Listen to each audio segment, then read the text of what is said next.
Alright, we're going to start pulling the steer box and see if we got any more cracks. The wind's blowing up, it ain't too bad. I'm going to get all this stuff out of the way. I'm going to get us a clean, clear shot down to the box where we can see it above it, beside it, and all that stuff. Get this out of here and turn the camera back on. See how much mud we got down in here from the snorkel, because it does kick up in there. Not too bad. All that stuff sucked in. Uni, I know y'all, the Uni air filters, like for motorcycles and stuff, they make a sock filter that goes down in here, and then one that goes over this. I've been wanting to get that, but just never have done it. Let me get the snorkel off of this, get this out of here. Show you how I did this too. I've never had this off on camera. That's the down pipe for the snorkel. I've got it all glued on and screwed all up. I even wiped it on the inside to seal it up. But it's worked pretty good for me like that. I need to build some kind of better tube. But it sits down in there. Got the computer out. I think we want to get that, maybe get that little radiator hose. You really don't need to take it off, but might make things a little easier to see.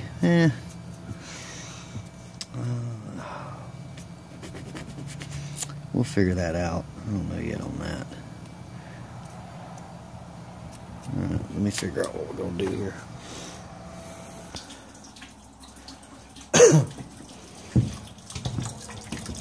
I'm going to take that radiator hose off just for shits and giggles so y'all can see what I'm doing. I want to mention to y'all on your antifreeze, I know it sounds like it's something kind of simple, but when you're mixing your antifreeze, putting it in your engine, you want to make sure that you keep it 50-50. If it's a full strength antifreeze, make sure you anally make sure it's 50-50, because that shit's corrosive. It'll eat your head gasket out, your water pump impeller off, and cause y'all kind of problems. When they first come out with the 50-50 mix in stores, I'm like, what? Who the hell would buy that? But it really does make sense, because if you don't take the time to dilute it properly, man, it'll cause y'all kind of problems. You cannot get it too strong. It'll eat the heater core out of it, make your hoses harden faster, and this will cause y'all kind of problems. Antifreeze is corrosive if it ain't mixed properly. Anyway, I just wanted to say that. Sorry if I made somebody have to go to the restroom with the water dripping. I had to. I was gonna mention while I'm sitting here letting this thing drain. Your y'all's headers, your factory header. I welded mine up 2 years ago and it's never cracked again. But if you ever do that, it's cheaper to just pull it off and weld it up than buying one. And I don't think the ones you buy are that damn good. But what I did was, you know, weld up all the cracks. But the major thing that stopped it from cracking again was welding the tubes together. You'll see what I'm talking about when you have to take yours off. Wherever them tubes come close to each other, weld it together right there, because that's why they crack. They move around so much. But I welded mine all together and I've never had any more problems with it. And those the factory one on the 98, they flow pretty good, you know. The eBay headers, I've seen lots of people get those and they crack up on them just like these do. These are mild steel. You can weld them with the Harbor Freight welder, you know, nothing hot. It's not real thick, but if you weld your tubes together, it should stay. And that's the problem with them. The tubes aren't welded together and they crack. I'm sitting here looking at stuff while I'm letting this thing drain, and that come to mind. Oh, I was going to tell y'all something. I always forget this. I may have said it in another video, I don't remember, but your slip yoke on your Jeeps, you need to check that thing every now and again, because if that slip yoke gets tight on you, you know, because they don't move much, but when it's flexing down and up it does, but on the highway it just sits there. But they'll get stiff and it won't want to flex, and it'll eat your pinion bearings up, because every time it's trying to pull that thing apart, it's putting preload this way on the bearing on the inside and then pushing back on this one, and it'll end up wearing your pinion bearings out. And that's on any 4x4 with a slip yoke, rear, front, whatever. If that thing ain't moving, it's gonna mess your pinion bearings up. That's a little tip. Alright, we about got the fluid out of this thing. Get that all off of there. Alright, we got everything out of the way. Take our air and blow all this off clean where we don't get no, you know, no dirt. Just try to do everything clean as you can. I always do. And blow this off. Grab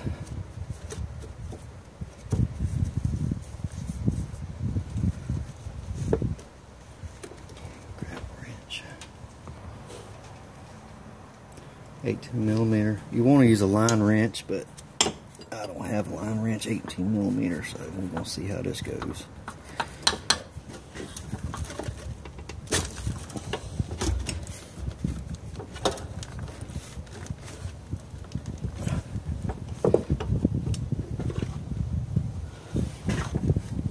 Of course, it's wanting to twist on me.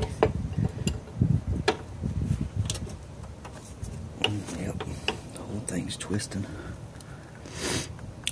Okay, let's try the other one.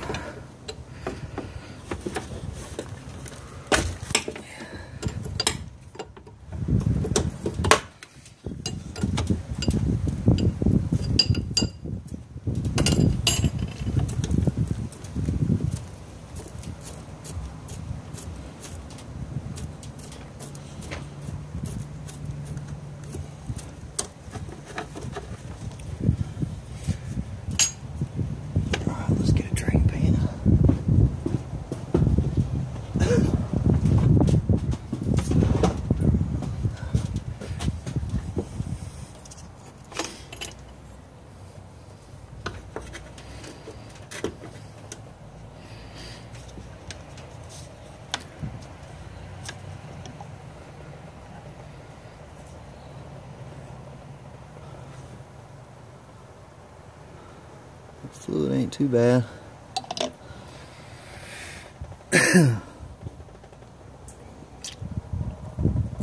I'm letting that drain out of there, and I'll figure out what we're going to do about this line. It's wanting to twist inside of it, which will mean it'll break it. So let me think about that. Alright, what we're going to do is we're just going to pull the suction line off the back of the power steering pump and drop all of that out. Just leave that suction line on there until we get it out. Then we can spin the whole thing out and spin it in the new one when it gets here. Save us from having to get that line. I mean, I could cut it right here and do that, but I want to keep that factory bend in it, so we'll just take the whole thing off and drop it all out with it. And Jennifer's on board with the Comanche build. But we got a little while before we'll be doing it. But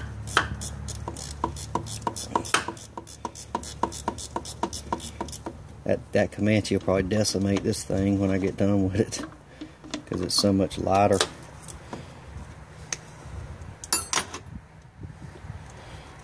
But we'll see. We have to have a head-to-head shootout.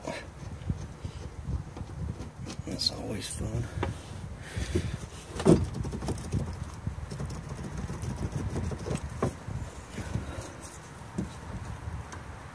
There's a little bit of play in that shaft. Well, of course, my battery's dying, but there's a little bit of play in that shaft. Let me go plug y'all in for a minute. And when I go to taking it off, I'll turn the camera back on. Screw your fasteners back in whenever you can, because it just helps you. Alright. These pliers right here. See them funky looking things? These are Max, but they sell a set of them at Harbor Freight. They ain't got to be really good, but they're 4 hoses. Like this hose is on the back side of this thing. You can grab it with these pliers. Wiggle it. And there you go. They're good for grabbing plug wires and stuff like that, hoses. You can get on it, you know, and pull on it without breaking it. They work really good. But they sell it, they got set up at Harbor Freight. I was looking at them the other day. They look like the same damn thing, but yeah, this hose right here, the suction line's gonna be, we may have to get one, but we'll see. Let's tackle this damn thing.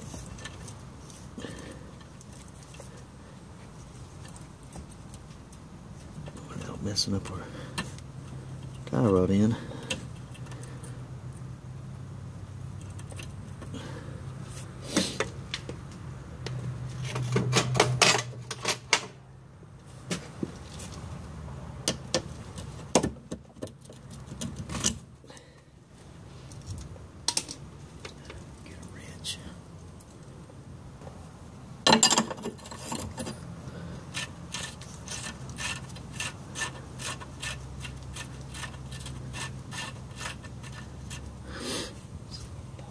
There.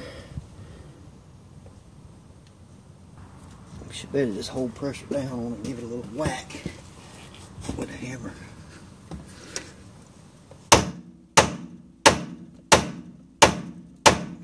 Yeah, of course not.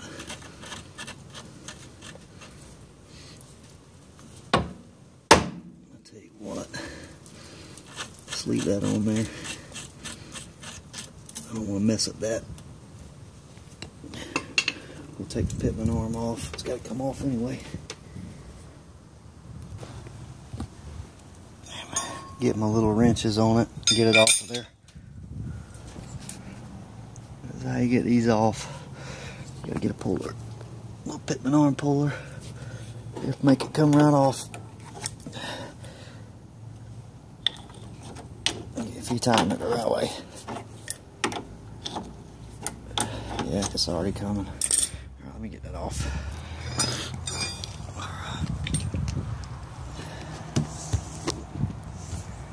Pitman arms off. We'll zip them bolts out. We'll go from there. Well, it jumped out. Zip the bolts out and it jumped on the floor. Good deal. Alright guys, I got our spacer out of there. It's fine.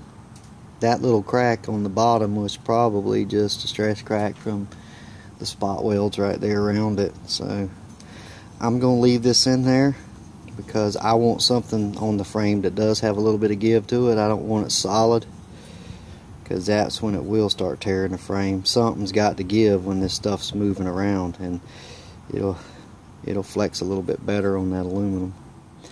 I don't see nothing wrong with that. Let me clean my mess up real quick here I've made, and we'll get inside there and look up in there and see if we see any more cracks. And I'll clean off the frame right there too. Alright guys, we're good to go. I'll show you what I found under here. Nothing really. There's where she mounts. Hope y'all can see that. I can't tell. There's your top hole.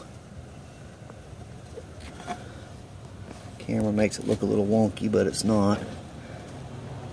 And there's your bottom straight through. And there's the other one. 1, 2, 3. There's no cracks. I think all that is back there is just where there's a stress point right there where they spot welded it. But we'll drill a hole ahead of that crack and weld it up. And then we'll weld them pieces of sheet metal there together too. Like I said, I'm gonna put that back in there because I want something with a little give behind that steering box. I'd much rather it crack this than to transfer through one of them solid steel ones. I mean, they may work better, but I'm not going to get one. We're going to put that back in there. But that back spacer, that back brace, look, it did its job all this time. But we'll come and weld some spots in here and stuff and kind of stiffen it up. Anyway, I guess that's it. I got it off. The new one's supposed to be here Tuesday. It's Friday evening. So we got her prepped and ready to go. Should be pretty quick putting it back on there too. I don't see anything really real bad with this steering box. I mean, it's kind of got some play in it here, and it's leaking. And the output shaft's got a little bit of play in it too. Still got to figure out how to get that off. You know, a little bit of heat. I'll try that. If not, I'll just get another one. They should sell them at the parts store. But there's your adjustment. Let's get this thing out of here where I can show you this. This is the adjustment on it. Like I said in the other video, you got to be really careful messing with it. That's your adjustment right there. You loosen that up and it drives it down in there and tightens it up, but you really don't want to mess with that unless you have no other options. You got to get home or something, because if you go too tight down on that, it'll stick on you. You'll turn it and it'll just stick wherever you turn it at. But yeah, that thing's been on there since the factory. Looks like they put a little bit of Loctite or something between that and the aluminum plate. See that? Might be a good idea to do. Anyway, she's not as bad off as I thought she was going to be. But that's alright. We wanted to upgrade the steerings, and that's what we're going to do. Anyway, guys, y'all have a good one, and we'll talk at you later. Bye.